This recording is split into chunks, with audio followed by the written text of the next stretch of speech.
Os Emirados Árabes Unidos ainda assim não assinou pelo Benfica custo zero. Segundo o relatório e contas do Benfica relativo à época 2018-2019, Caio Lucas custou 4.085.000 euros, um valor relativo a 75% dos direitos desportivos do jogador brasileiro e também a serviços de intermediação. Bruno Lage prometeu hoje o melhor Benfica no jogo de amanhã, frente ao Rio Ave. O encontro vai colocar o técnico frente a frente com o irmão, Luís Nascimento, adjunto da equipa vilacondense. Não porque não tivemos tempo. Jogos estão consecutivos, nem há tempo para dormir, quanto mais para falar com quem quer que seja.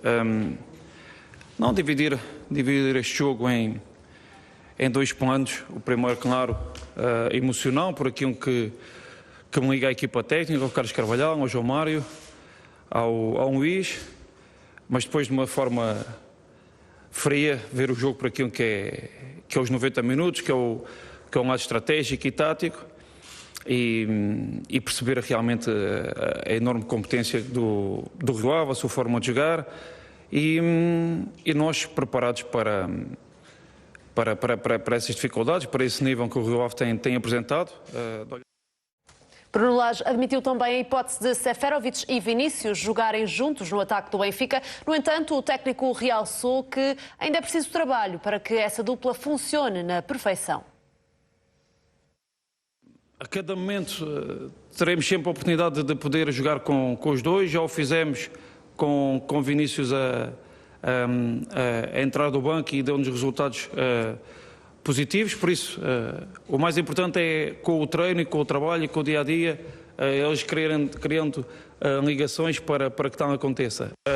São jogadores que neste momento ainda ocupam muito os mesmos espaços, mas são situações que com o trabalho e com o treino e com perceberem que tipo de movimentos é que cada um pode perceber, as coisas poderem encaixar.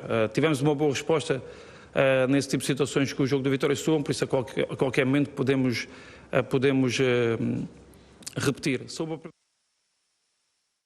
Uma dupla a repetir, mas não já no jogo de amanhã, porque Chiquinho e Carlos Vinícius devem manter-se no 11 do Benfica, no jogo com o Rio Ave. Segundo o Jornal Record, Bruno Lage ficou muito agradado com o desempenho da dupla no ataque benfiquista, na goleada imposta ao Portimonense por 4-0. Chiquinho esteve em grande nível e fez mesmo a assistência para um dos 2 golos de Carlos Vinícius. Bruno Lage gostou principalmente do entendimento entre os dois avançados e da dinâmica que deram ao momento ofensivo do Benfica. Assim sendo, a dupla aparece no 11 provável do Benfica para o jogo de amanhã, com Odisseias na baliza, André Almeida, Ruben Dias, Ferro e Grimaldo na defesa, no meio-campo Florentino e Gabriel, nas alas Pizzi e Servi, e na frente a dupla Chiquinho, Carlos Vinícius. Ruben Dias, Grimaldo, Pizzi, Rafa e Seferovic foram eleitos para o melhor 11 de 2019. Os 5 jogadores do Benfica, em declarações ao site do sindicato, mostraram-se orgulhosos pelo prémio. Também João Félix, que se mudou no último verão para o Atlético Madrid, está no melhor 11 da época passada. Casilhas, Alex Telles, Éder Militão, Danilo Pereira e Bruno Fernandes completam a equipa escolhida pelo sindicato dos jogadores, que tem um particular, o facto de ter incluído este prémio 2 defesas esquerdos.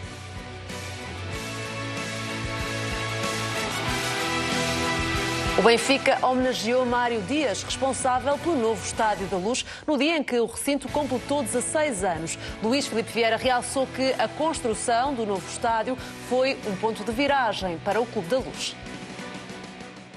Bruno Lage, João Vieira Pinto, Pedro Proença e muitas outras figuras, sobretudo do passado e presente do Benfica, marcaram presença no jantar que assinalou os 16 anos do Estádio da Luz.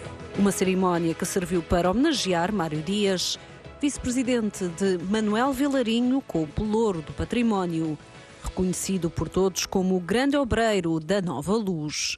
Com um discurso improvisado, Luís Filipe Vieira agradeceu ao ex-dirigente. Hoje os benfiquistas se têm orgulho nesta catedral que está aqui, neste maravilhoso estádio, onde todos nós já vivemos bastantes horas de felicidade. Ele só foi possível graças àquele senhor que está ali, o Mário Dias, companheiro de luta sempre naquela altura bastante difícil para o Sport Lisboa Benfica, e dizer-lhes que foi da iniciativa dele, da perseverança dele, da determinação dele em ter os projetos prontos e acreditar sempre que seria fazer o Estádio da Luz, é que eu acho que foi a grande viragem do Sport Lisboa Benfica. Tenho a noção exata que foi a grande viragem do Sport Lisboa Benfica. E Mário, tenho que frisar sempre isto. Foi graças a ti que hoje estamos aqui, só podemos todos benfiquistas estar gratos. Obrigado, Mário Dias. E viva o Benfica! Fiz pelo nosso benfiquismo, por o grande amor que tenho ao clube, e também para pagar, de certo modo, uma dívida, porque quando era miúdo eu vinha para aqui, não tinha dinheiro para vir aos jogos, e vinha para aqui e os sócios metiam-me cá dentro para eu ver. Metiam-me a mim e outros garotos, não era? E então foi para mim gratificante poder também, de alguma forma, poder pagar essas benesses que eu tive de ver os jogos sem ter dinheiro para tal. Aniversário do Estádio da Luz, celebrado numa altura em que o relvado tem dado muito que falar. Brevemente e após várias lesões, o tapete verde vai ser mudado. Por esta altura celebram-se também 16 anos de presidência de Luís Filipe Vieira. Em mais de década e meia, o líder das Águias soma 22 conquistas no futebol, entre campeonatos, taças e supertaças, e mais de 320 títulos nas modalidades.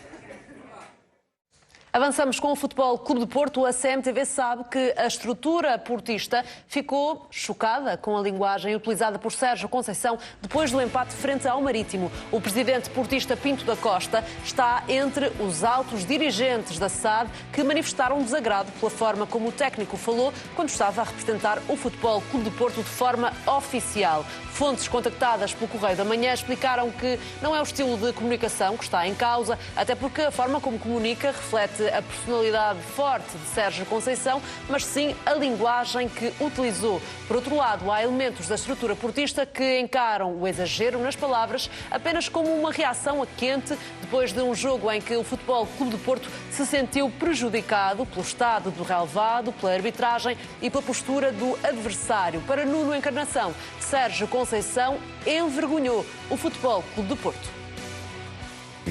A reação ele pode reagir como bem entender. Eu gosto muito de Sérgio Conceição, ele sabe disso. Mas há coisas que passam todos os limites. E uma frase destas envergonha o clube. Uma frase destas envergonha a instituição que ele está a treinar. E o Sérgio Conceição gosta de ser muito direto, e eu também gosto de ser muito direto e frontal quando me perguntam o máximo e não foram bem-sucedidos na finalização, mas isso são contas do outro Rosário que já têm anos, não é de agora, já têm anos no Porto. Mas esta frase é uma frase absolutamente impossível de ser dita.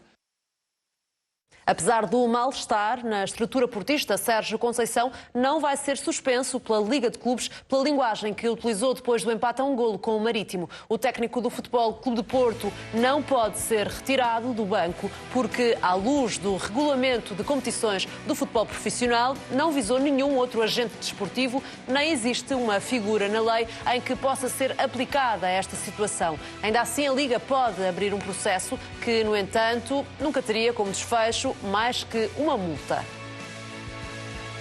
O tempo útil do jogo entre Futebol Clube de Porto e Marítimo ficou abaixo da média da Primeira Liga. Segundo o jornal O Jogo, o encontro nos Barreiros teve 49,4% de tempo útil, valor abaixo da média de 51,9% que um estudo do Observatório do Futebol atribuiu à Primeira Liga. Desde o golo de Pepe até ao final do jogo passaram 11 minutos, dos quais se jogaram pouco mais de 4. Nesse período, apenas uma das 4 interrupções foi causada por um jogador do Marítimo, o guarda-redes Amir, que foi assistido pela equipa médica. Quanto ao tempo útil de jogo até ao golo do empate, Portista foi de 52,9% na primeira parte e de 52,5% na segunda, ou seja, foi superior à média da Primeira Liga. Recordo que no final do encontro, Sérgio Conceição queixou-se do tempo útil e acusou o Marítimo de ter feito antijogo. Avançamos agora neste mercado com o Sporting, que foi multado em 408 euros pelo Conselho de Disciplina devido a um atraso de 3 minutos no início do jogo frente ao Paços de Ferreira. Segundo o comunicado da Federação Portuguesa de Futebol, o Sporting chegou ao túnel de acesso ao relvado com 2 minutos de atraso. O jogo atrasou ainda mais 1 minuto devido a problemas nas meias de 3 jogadores do Sporting. Frederico Varandas voltou a ser contestado pelas claques durante o jogo do Sporting com o Paços de Ferreira, tal como tinha acontecido em vários jogos anteriores. A Juventude Leonina utilizou ontem cânticos para contestar o presidente do Sporting.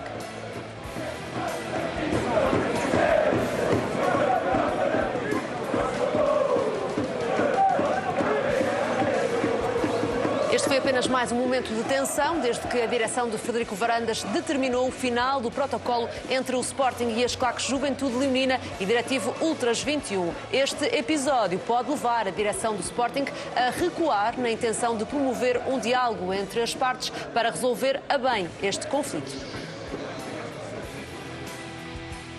Foi um dos momentos, Janete Frazão, boa tarde, que marcou o jogo de ontem entre Sporting e Paços de Ferreira. Um jogo em que o Sporting venceu o Paços de Ferreira por 2-1. O clube de Alvalade está agora a 5 pontos do Futebol Clube Porto e a 7 do Benfica.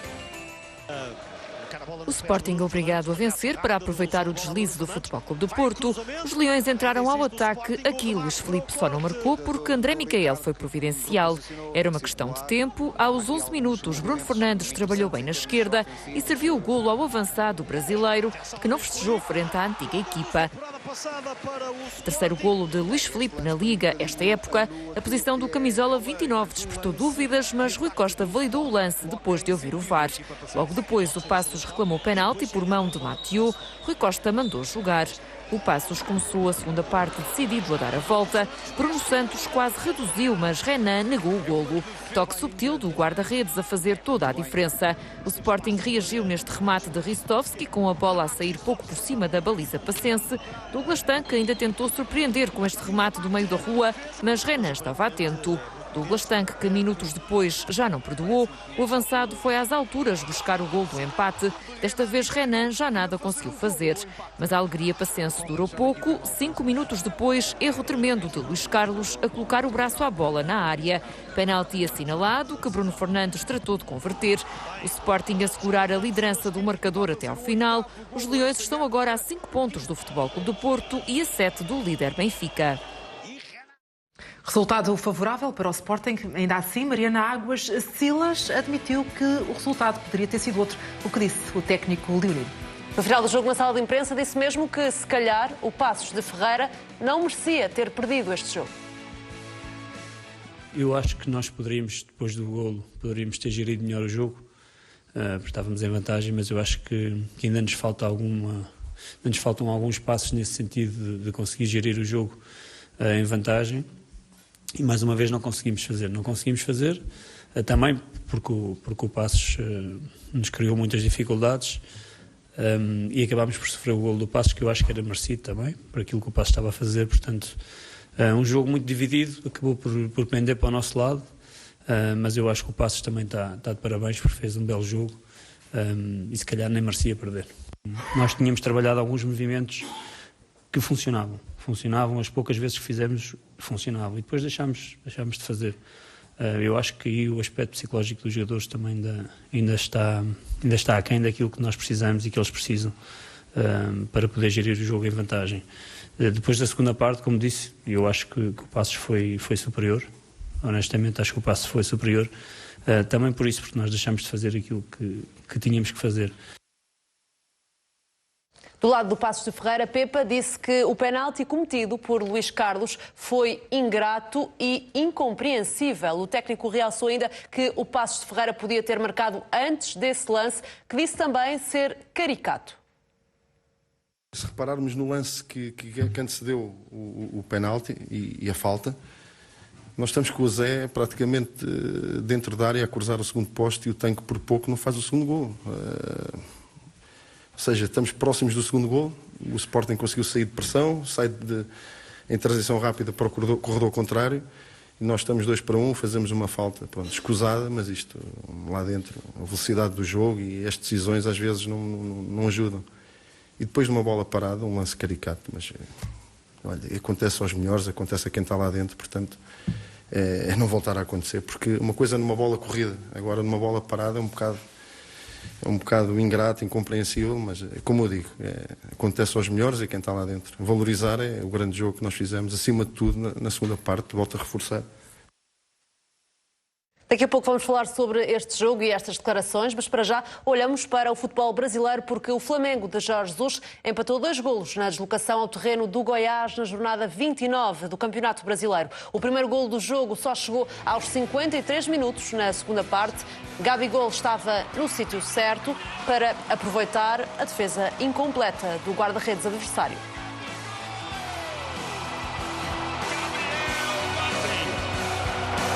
Pouco depois, e novamente de canto, o Flamengo fez o 2-0. Desta vez foi Rodrigo Caio a marcar para a equipa de Jorge Jesus. Parecia que o Flamengo ia somar mais uma vitória, mas o Goiás conseguiu 76 minutos por intermédio de Rafael Moura.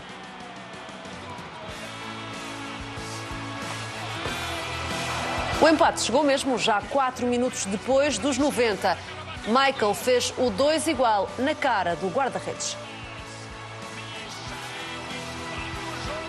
No final do jogo, Jorge Jesus foi obrigado a separar 2 jogadores do Flamengo. William Arão e Gabigol desentenderam-se já depois do apito do árbitro. O técnico português esteve à conversa com Arão durante alguns segundos. O médio abandonou de seguida o relvado sem esconder a irritação. Foi afastado por um companheiro de equipa. Apesar do empate no terreno do Goiás, o Flamengo de Jorge Jesus continua destacado na liderança do Campeonato Brasileiro. Tem agora 68 pontos, mais 8 que o Palmeiras, que segue na segunda posição. Faltam 9 jornadas para o final do campeonato, que termina logo no início do mês de dezembro.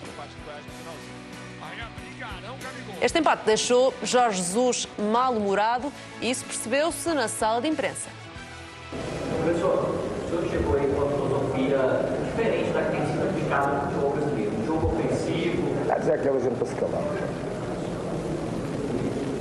Um jogo ofensivo, e mesmo em momentos de vitórias aí com larga vantagem. Voltamos ao futebol português, até porque já amanhã começa a jogar-se para os 3 grandes a jornada 10 do campeonato. O Benfica defronta o Rio Ave. Bruno Lage prometeu hoje o melhor Benfica no jogo de amanhã. O encontro vai colocar o técnico frente a frente com o irmão Luís Nascimento, adjunto da equipa vilacondense. Não porque não tivemos tempo. Jogos tão consecutivos, nem há tempo para dormir, quanto mais para falar com quem quer que seja. Não dividir este jogo em 2 planos. O primeiro, claro, emocional, por aquilo que me liga à equipa técnica, ao Carlos Carvalhal, ao João Mário, ao Luís, mas depois de uma forma fria, ver o jogo por aquilo que é os 90 minutos, que é um lado estratégico e tático. E perceber realmente a enorme competência do Rio Ave, a sua forma de jogar e nós preparados para essas dificuldades, para esse nível que o Rio Ave tem apresentado. É um jogo em que o Benfica vai defender a liderança isolada do campeonato. É o primeiro tema desta edição do Mercado, hoje com o Alexandre Carvalho e também com o Vítor Pinto, que se junta a nós a partir dos estúdios da CMTV do Porto. Uma boa tarde aos dois. Alexandre, este jogo vai servir também de tira-teimas para perceber se aquela goleada frente ao Portimonense afastou de vez o momento que atravessava o Benfica em termos exibicionais, ou não? Sim, serve até porque é um adversário diferente do Passos Ferreira, não, desculpa, do Portimonense, exatamente, agora deu-me aqui uma branca. É um adversário diferente, com outro tipo de atributos, com outro tipo de qualidades até, treinado e orientado por um técnico que já foi 2 vezes a Alvalade, por exemplo, roubar pontos. É um treinador habituado a grandes palcos, já esteve na Premier League, por exemplo, e é alguém que conhece muito bem as ideias de Bruno Lage. E aqui é que está, se calhar, o maior mote para este jogo, é quase a relação de amizade e de familiar, até com o irmão de Bruno Lage na equipa técnica, e também é quase o completar de um ciclo, porque se nos recordarmos foi com o Rio Ave que Bruno Lage começou a sua carreira enquanto treinador principal do Benfica, e foi o Rio Ave que marcou os 2 primeiros golos ao Benfica de Bruno Lage. Recordo que o Benfica esteve a perder com o Rio Ave por 2-0 e depois dá a volta, penso que fica 4-2. Ou seja, aqui um completar quase de um ciclo, mas agora mais para o presente e falando obrigatoriamente daquilo que se tem passado. O jogo com o Portimonense foi bom do ponto de vista dos golos, do ponto de vista da goleada. A primeira parte ficou aquém daquilo que era esperado, ficou aquém daquilo que era pretendido, não teve nota artística, como se costuma dizer, como Jorge Jesus, da herança de Jorge Jesus, a tal nota artística. A segunda parte melhor, o Benfica mais solto. Veremos se o relevado ajuda, em primeiro lugar, se o tempo também ajuda, até porque jogar sobre chuva é sempre muito mais complicado, o terreno fica muito mais pesado, ainda para mais estando já algo degradado. E veremos também se o cansaço acumulado não poderá ter alguma palavra a dizer na qualidade exibicional da própria equipa de Bruno Lage. E daqui a pouco vamos também olhar para as opções de Bruno Lage para o jogo de amanhã. Assumiu que é um jogo emocional, mas quer encará-lo de forma fria. Na conferência de imprensa, Vítor Pinto foi também questionado sobre a situação de Sérgio Conceição, a forma como reagiu o treinador do rival naquela sala de imprensa depois do empate com o Marítimo. Optou por não responder, não podemos dizer que seja surpreendente tendo em conta aquilo que Bruno Lage tem feito nas conferências de imprensa, mas fez bem na tua opinião ou não? Sim, por uma razão, porque Bruno Lage é um treinador emocional, sim, pela forma como cria essa conexão, essa simpatia com os adeptos do Benfica, fala muito para a massa associativa do Benfica, fala muito para o mundo encarnado, mas tem este registro muito soft, muito regular, muito tranquilo, Bruno Lage. É difícil quase imaginá-lo a perder as estribeiras, pelo menos de uma maneira tão evidente como o Sérgio Conceição. E depois deixa-me dizer-te isto, Mariana, porque isso também é verdade, a forma muito inteligente, agressiva, acutilante como a CMTV coloca as questões, já coloca Bruno Lage e se calhar alguns outros treinadores na defensiva à espera do que aí vem, quando os nossos repórteres da CMTV se preparam para colocar estas perguntas difíceis que os outros não colocam e que depois, mesmo não havendo uma resposta direta, tal como Sérgio Conceição também não quis responder diretamente à questão de Jesus na semana passada, é disso depois que toda a gente fala. Bruno Lage teve aquela reação que era de esperar dele, dado que, creio que vou traduzir isto desta maneira, este não é o tipo de confusões em que Bruno Lage gosta de se meter. Daqui a pouco vamos também dar novidades sobre o impacto que teve esta reação de Sérgio Conceição dentro do universo portista, nomeadamente da estrutura, mas para já olhamos para as opções de Bruno Lage para o jogo de amanhã. Chiquinho e Carlos Vinícius devem manter-se no 11 do Benfica, no jogo com o Rio Ave. Segundo o Jornal Record, Bruno Lage ficou muito agradado com o desempenho da dupla no ataque benfiquista, na goleada imposta ao Portimonense por 4-0. Chiquinho esteve em grande nível e fez mesmo assistência para um dos 2 golos de Carlos Vinícius. Bruno Lage gostou principalmente do entendimento entre os 2 avançados e da dinâmica que deram ao momento ofensivo do Benfica. Assim, esta dupla está no 11 provável para o jogo de amanhã, com Odisseias na baliza, defesa com André Almeida, Ruben Dias, Ferro e Grimaldo, Florentino e Gabriel no meio-campo, Pizzi e Servi nas alas e a tal dupla Chiquinho e Carlos Vinícius na frente. Não tem sido fácil prever 11 de Bruno Lage esta época, Alexandre Carvalho, mas podemos dizer pelo menos aquela dupla de ataque depois do que fez no jogo anterior e também olhando para aquilo que disse a Bruno Lage sobre uma eventual dupla Seferovic, a Carlos Vinícius tem grandes hipóteses de jogar de início frente ao Rio Ave? Eu vou partir a tua pergunta em 2, ou melhor, a minha resposta em 2. Acho que Chiquinho